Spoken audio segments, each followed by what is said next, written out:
that put it there because I don't put shit on It wasn't me. Anyways, hey, this is Clay with Clay's AC and Auto Repair and Clay Motion here in Grand Rapids, Michigan. If this video is helpful, please like, send me nice comments. Most of all, share my videos and subscribe. Me and Jeff are going to show you how to check for an engine noise, figure out where that noise is coming from. We've got this super scientific tool that nobody has in their garage except for us. The long screwdriver. And we're going to start it up. You're going to hear a tick in this motor. And we're going to show you how we even get a little bit more creative with how we actually figure it out, where the noise is coming from. So I'm sorry I wasn't prepared for starting this vehicle up, and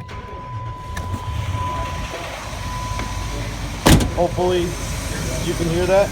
Okay, Jeff, show them how you scientifically check to see where a noise is coming from. All right, here we go. Yep, you stick the screwdriver in the fan blade as it's turning. So basically, we put it where we think the noise is coming from, and we stick our ear to the end of the screwdriver.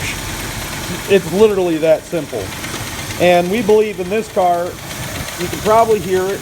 It sounds like it's coming from anywhere, but when you use the screwdriver, say you stuck it here, you listen, you stuck it there, it's going to get louder where the point is. We already knew that it's coming from the timing set down there. So that's how us at the repair shops scientifically figure out what's going on inside your engine. You know, if it was underneath, we'd stick it on the oil pan. You get the idea. Pretty much the same with any car. If this video was helpful, share and subscribe. Reach out to me on Facebook and Clay's AC and Auto Repair.